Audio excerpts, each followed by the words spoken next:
Hello and welcome to the Hub on CGTN. I'm Wang Guan in Beijing. The science couldn't be clearer. We're facing a climate crisis and we must do something about it now. On June the 5th, all eyes are going to be on Mother Nature as we celebrate the World Environment Day.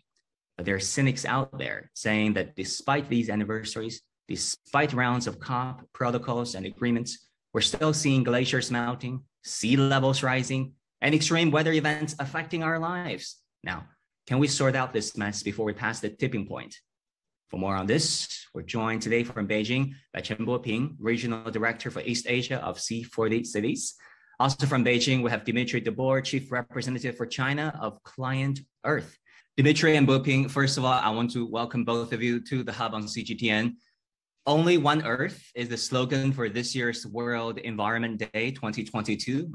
You do get a sense of urgency there, only one Earth. Right. Dimitri, how would you describe the urgency we're facing right now? It's pretty dire. What we see around the world, I think when I was a kid, we thought of climate issues as something of the future, but today we're seeing it everywhere. There's unprecedented forest fires in Russia, in the United States, in Australia. We see floodings that are highly unusual in many countries. So these things are not, it's not nice to have like a beautiful flower or an animal. We're talking about very real threats to our economies and our livelihoods.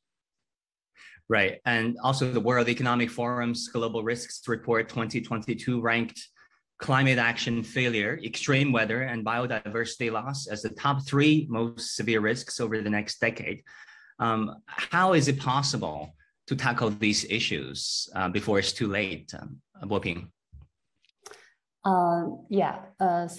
First of all, it's about a mind setting where we need to understand that the emergency is real and we need to take immediate action. So it's about a mind setting. And secondly, it is about that we needed to integrate the addressing of these risks into the heart of the public policy making.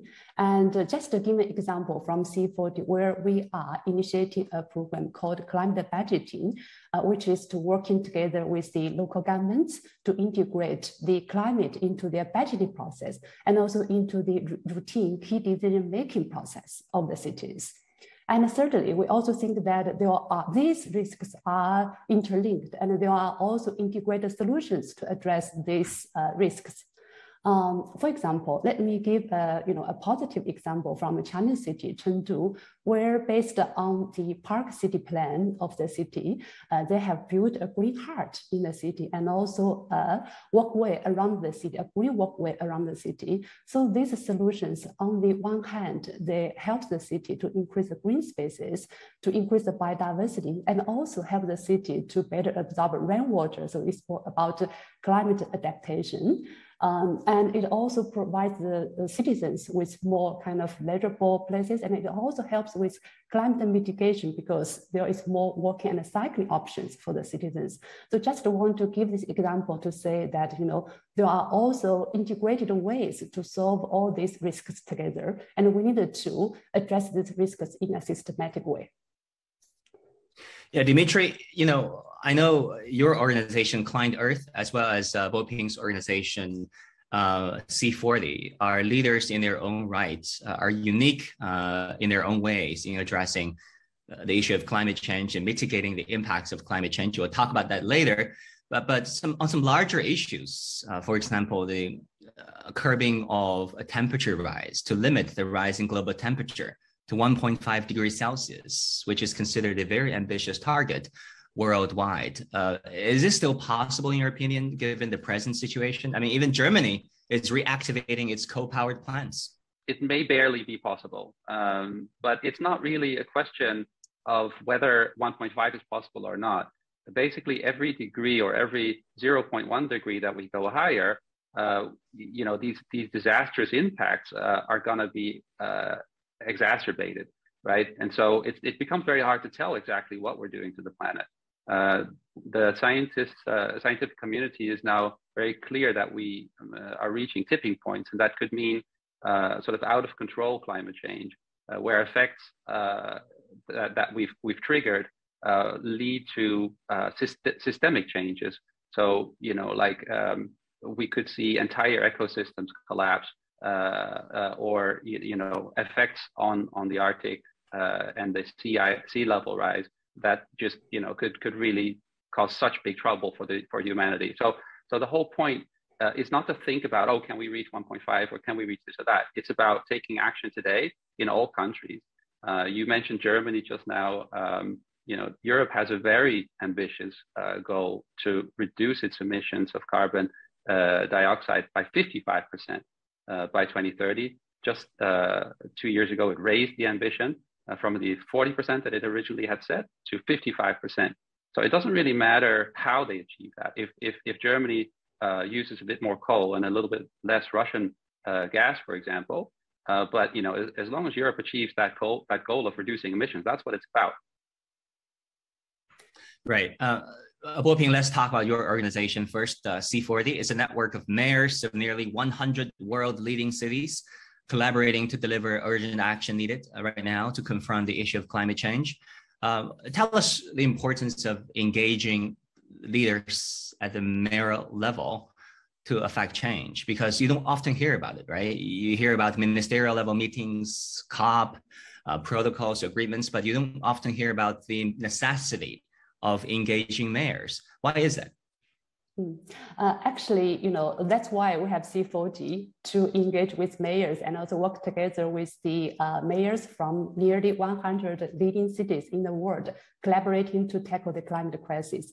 And this is actually because, one, cities are the implementers of the climate policies at national level, and they are also the leaders to create the climate policies at a local level. So they are the ones who are working on the ground, really delivering the changes that is needed. And that is really critical to engage with the mayors.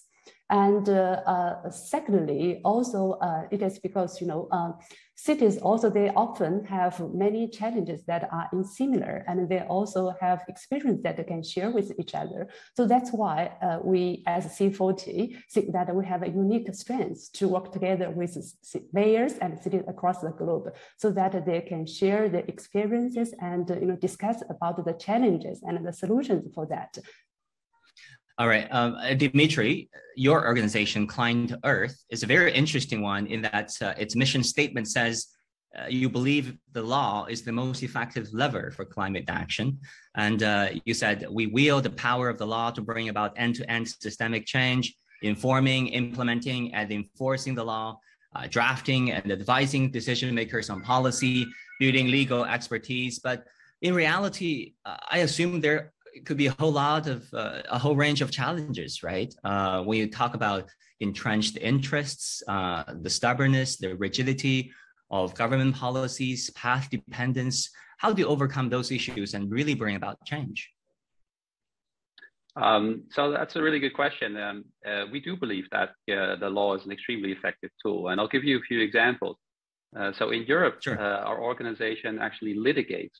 So we take countries, governments, also large companies to court for what we believe are their violations of the law that are not good for the environment. So we took in Poland a proposed new coal-fired power plant to court, arguing, and we bought shares in that company. Actually, we said we're a shareholder, and we think this is a terrible decision. We've done the maths on the finances, and you didn't actually consult your small shareholders like us. And so this decision actually is illegal. And the judge agreed. So the whole power plant had to stop. The whole plan had to stop. We're also suing governments, saying that, for example, the air pollution levels in Europe are illegal, which is true. There's very clear laws about what the air quality should be, and if they're not achieved, then that's illegal. So we can use the law. If nobody stands up for the environment and to defend these environmental laws, then businesses and governments will continue to get away with violating the law. Right. But do you see headwinds right now? Yeah. Well, yes. I think many people in society don't quite understand. They think of environment as something that is opposed to economic development. And it couldn't be further from the truth.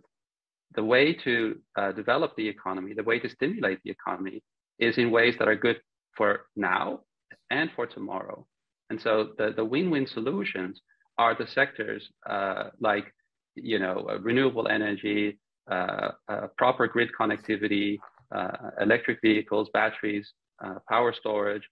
China leads in all of these sectors. And so stimulating those sectors really actively right now is the right way for China to solve its problems and become more energy secure, right? That if you use renewable energy, you're not reliant on any form of fossil fuel imports.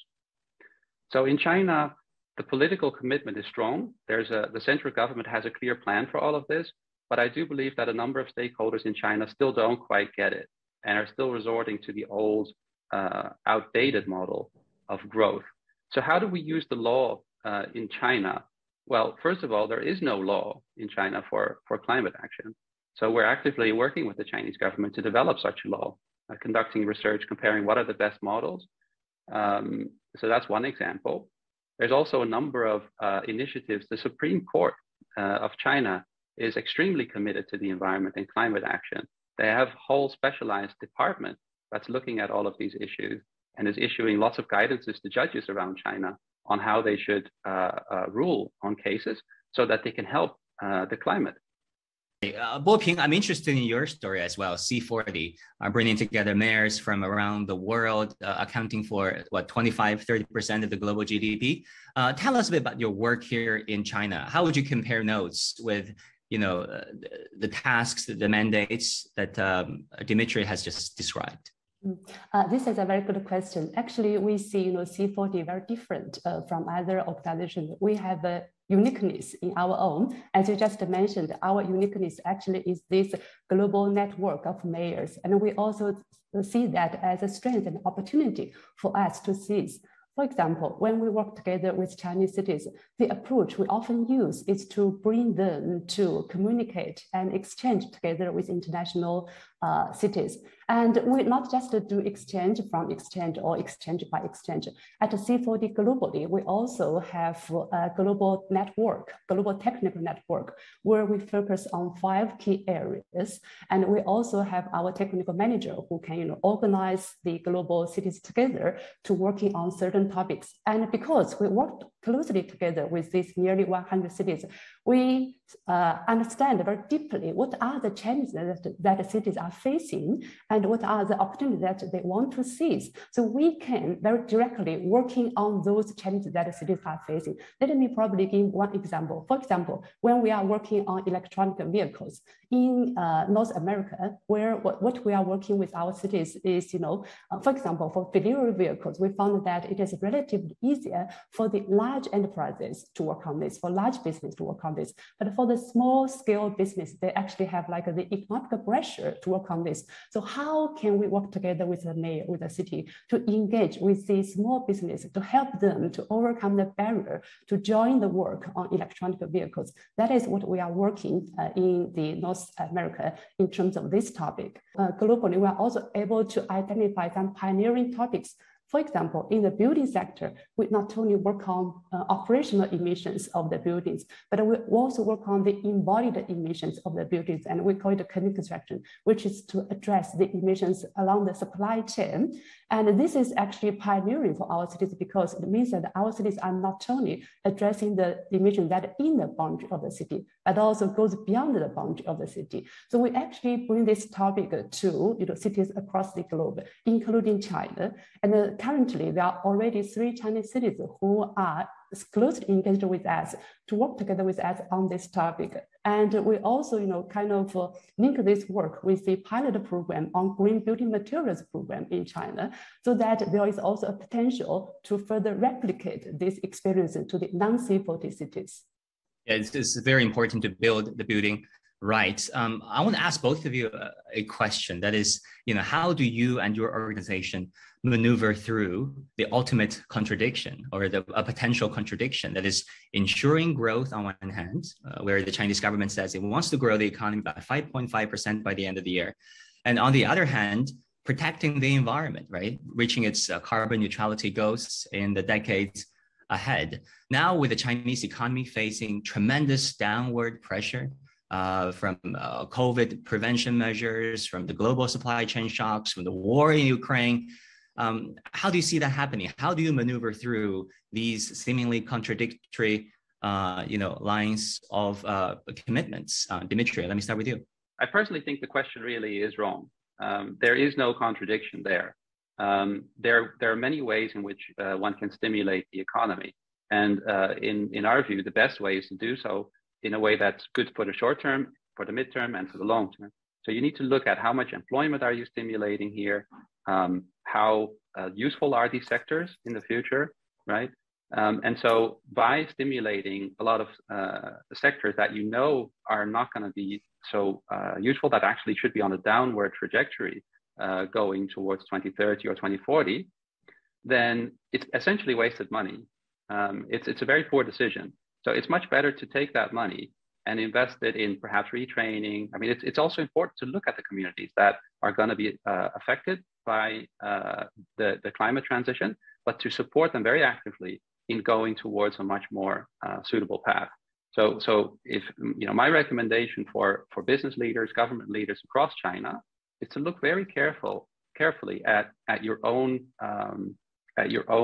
let's say, jurisdiction or your own sector, and to study what are the low and green pathways for your sector or for your particular type of region, and then to really actively support that direction, to really bank on that direction, because that is the right direction. It's the right direction for the economy in the short and the long term. It's the right direction for your people, for your employees, for your shareholders.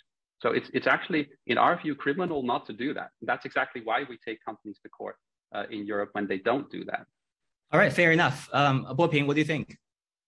Probably I can give some examples to answer this question. Sure. Actually, after the pandemic, we do see the challenges for our cities to take ambitious climate actions in terms of the economic pressure they are facing. For example, their financing abilities would be varied a lot after the pandemic. However, we also see that the pandemic recovery as an opportunity. Actually, just 6 months after the pandemic back in 2020, C40 has established a global mayoral level task force to work on green recovery. And based on the findings of the task force, we actually found that if all the C40 cities can work on a green recovery plan or invest in green recovery, we actually can create 550 million jobs across the globe in the C40 cities and also along the supply chains. And we can also increase the air quality by 30%, which will actually lead to an avoid of cost of about $1.4 billion US, to address the health challenges. So this actually evidences that invest in the green recovery, invest in climate action is also an opportunity, as Dimitri just mentioned. And we actually also see that Chinese are actually quite leading in some of these areas, for example, in the renewable energy technology, in EVs. And also the good news is that in the past decade, actually the cost of some low carbon technologies and renewable energies have already decreased a lot. For example, the per unit cost of solar have decreased by 85%. And the cost of wind have decreased by 55%. And that for lithium-ion batteries have decreased also by 85%. So it means that we actually, with the development of the new technologies, if we really invest in climate and if we do more, we actually can reduce the cost of the low carbon technology, and that can actually bring us with more opportunity to further work on climate actions. And probably I can give another example, which is about the Green and Thriving Neighborhood project that we have recently launched. So with this project, I think we are calling it Green and Thriving Neighborhood because we wanted it to be first green, which actually refers to net zero emissions. And secondly, also about thriving, which is actually about resilient, about people-centered. So it's also about the green economy. So we actually see that these two concepts are interlinked. They support each other. The green can be, provide more opportunities for thriving, and thriving can make the green more sustainable and vivid. That is, of course, a goal that the interested stakeholders should all be working towards. Dimitri, you said, and I quote, "For China, there is a genuine interest in making the BRI greener because the government increasingly understands that it's aligned with its interest." Can you elaborate? Because we hear different things about China's BRI projects from different media outlets. We've actually been really actively working with the Chinese government in the past years to green the Belt and Road Initiative. And there's two big ways to do that. I mean, one is to really encourage what we would consider green projects. Another way is to reduce the number of, let's say, harmful projects. And then there's also another way, which is looking at projects and saying, okay, well, this project, how can we make it less harmful to the environment, a little bit better? So that might be a road or a port or a railway. You can say, okay, well, what if we slightly adjusted its path so that it doesn't go that close to this or through this special biodiversity hotspot or this national park? Or making slight decisions that can affect the improvement there. Let's make a railroad, for example, a high-speed railroad, right? They have much less environmental impact. Now, on the stopping the bad stuff, the big good news is that China has decided to no longer invest in coal-fired power plants in Belt and Road countries. And the big reason why the Chinese government decided to do that is, of course, to support global climate action. And it also matters diplomatically. A lot of countries were stopping these types of coal investments. But perhaps the most important thing is the fact that these coal-fired power plants are no longer the cheapest solution for these developing countries. The problem is that these coal-fired power plants very likely will become liabilities. They'll become unprofitable in only a few years' time. And so if a country has just invested in such coal-fired technology, and then in maybe 10 years from now, they have to scrap the whole plant, that means it's a terrible investment. So even if we look at the financials today, the economics today already tell us that renewable energy has a much more, let's say, profitable picture. But if you look into the future, it's even more extreme. And so, it's outdated thinking that coal-fired power is the better solution for development. Coming up next, I want to ask you about geopolitics, because really we're living in the real world where no one can avoid or escape from the geopolitical realities. So, Boping, let me start with you. We've heard from the new Biden government, its new China policy announcement over there, saying basically the world should be. At least countries in Asia Pacific should be hedging against China. It's the vision of dividing the world into blocks and different camps. I mean, you work with mayors from around the world. How do you see these geopolitical factors weighing in on global cooperation, on the initiatives that you have been working on? We can't say that we are totally not affected by this, but I would say that the climate we see as actually an opportunity to unite cities or stakeholders around the world to work together. Even in the context that the US and China, the relationship is so much intense, but still the two countries agreed on the Glasgow announcement last year at COP26 to cooperate on climate.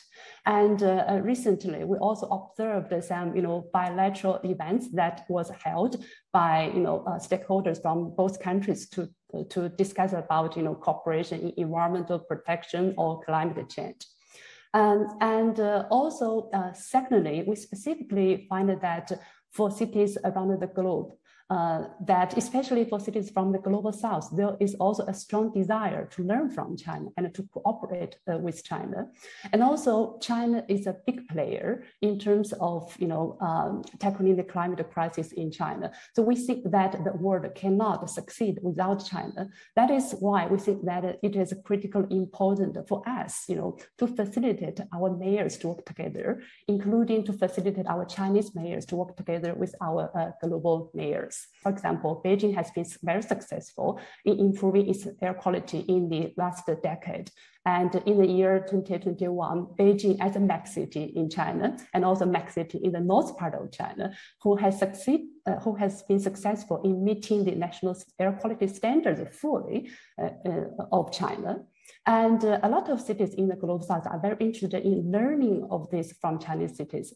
And secondly, about the climate adaptation, that is also a common challenge for cities around the globe. And we also observe a lot of desire for cities to learn from each other and exchange with each other. Currently, across the globe, many of our C40 cities have developed their climate action plans, which is the 1.5 degree aligned, but they now needed to implement the climate action plans. And to implement these climate action plans, they actually need technologies, they need solutions. So we actually observe a need for the global cities to work together with the Chinese cities.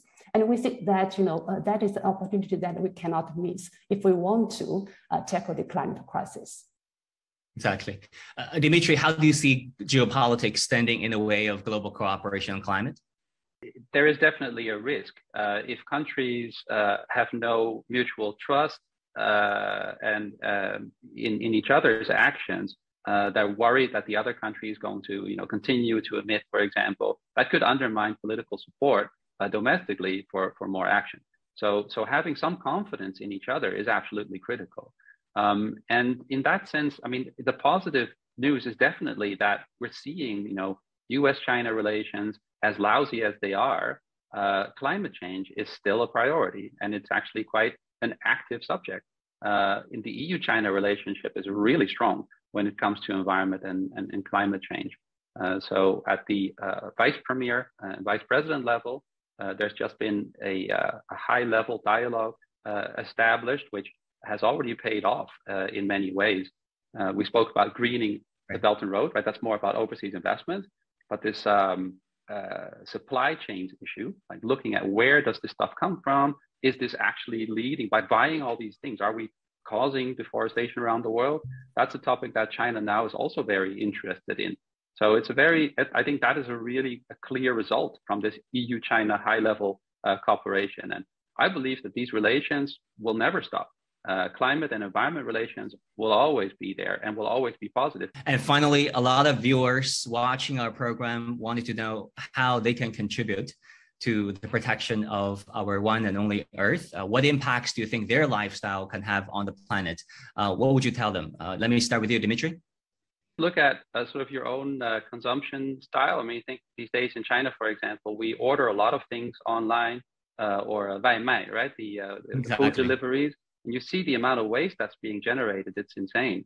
So, so thinking about these things helps. And in fact, every business can do something too. So you're probably working for some kind of a company, right? You're working for the media.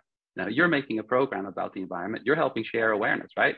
So you're doing something beyond, you as an individual can do something beyond your own space by thinking of what sector do you work in. And by thinking that way and by studying these things, everybody can come together to make the best solutions for the planet. Boping. I would probably say that, a healthy life is often a green life. So for example, take more walking and cycling, eating more green and local food. So I wish everyone can have a green life and also have a healthy life. Chen Boping, Regional Director for East Asia of C40 Cities. Also, Dimitri de Boer, Chief Representative for China of ClientEarth. Thank you both so very much. Great to have you with us. Come back again. Thank you. Thank you, Guan. That will do it for this edition of The Hub on CGTN. Thank you, our viewers, for tuning in. I'm Wang Guan in Beijing. I'll see you again soon.